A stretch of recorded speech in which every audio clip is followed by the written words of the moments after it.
1993. The Sahara Desert. A place where the daytime temperature regularly hits 120 degrees Fahrenheit, and the human body can drain its entire water supply in less than 4 hours. Émile Leray, a 43-year-old French mechanic and adventurer, is driving his customized Citroën car across the Moroccan desert. But when he hits a military checkpoint, the route is closed due to political conflict. Émile, stubborn and fiercely independent, decides to bypass the checkpoint by going off-road, completely into the uncharted open desert. It is the biggest mistake of his life. Miles from any track, his car hits a hidden, jagged rock formation at speed. The front axle snaps like a toothpick. The chassis twists. The car is completely destroyed. He is stranded in the dead center of the Sahara, alone, with no cell phone, no GPS, and only enough food and water to survive for maybe 3 days. Émile evaluates his options, and they are terrifying. He is at least 30 miles from the nearest civilization. Walking out in this heat, carrying heavy water, is a guaranteed death sentence. Nobody knows he is here. Nobody is coming to save him. By day 2, the psychological horror sets in. The desert starts playing tricks on his mind. He feels the heat baking his organs. He knows the math. When his water runs out, his kidneys will fail, his blood will thicken, and he will die in the sand.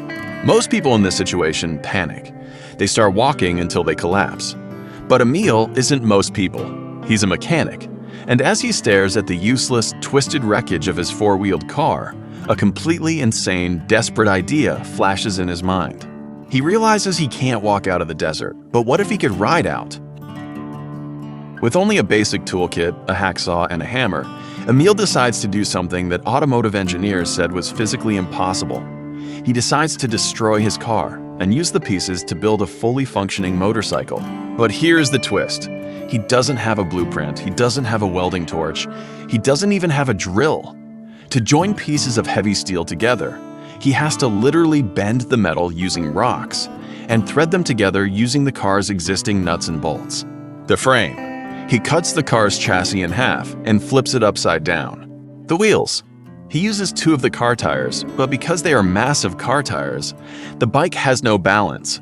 The engine. He mounts the car's heavy engine right in the middle. But then comes the ultimate mechanical nightmare, the drive system. A motorcycle engine uses a chain to turn the rear wheel. A car engine uses a gearbox and a drive shaft. How do you make a car engine turn a single motorcycle wheel without a chain? Émile's solution is pure, mad genius desperation. He moves the engine to the rear so the running engine shaft presses directly against the rubber of the rear tire, turning it via friction. But there's a terrifying catch to this design. Because of the way the engine spins against the tire, the motorcycle can only ride in reverse. It takes him 12 grueling days. 12 days of blistering heat, freezing nights, and agonizing physical labor. His water is completely gone. He is drinking the fluid from the car's windshield wiper reservoir just to keep his throat from closing. He has lost 20 pounds. He is on the verge of total organ failure. On the morning of the 12th day, he hoists his weak body onto a makeshift seat made of a car bumper. He pulls the starter cord.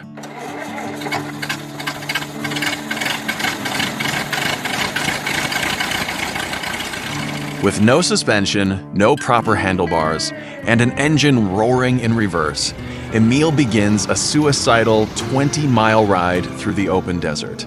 Every bump threatens to shatter the unwelded frame. If he falls, he is too weak to lift the 400-pound machine back up.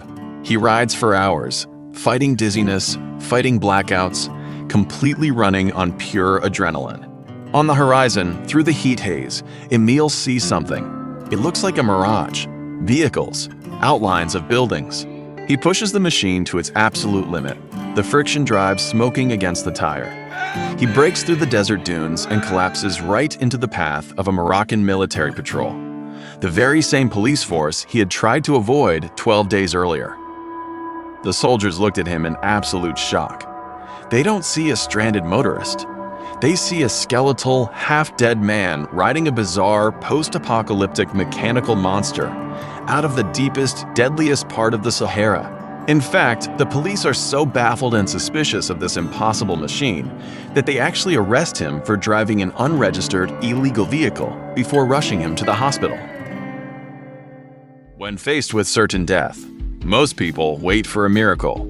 Émile Leray didn't wait.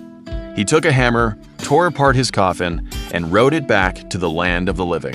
If you like this video, subscribe for more.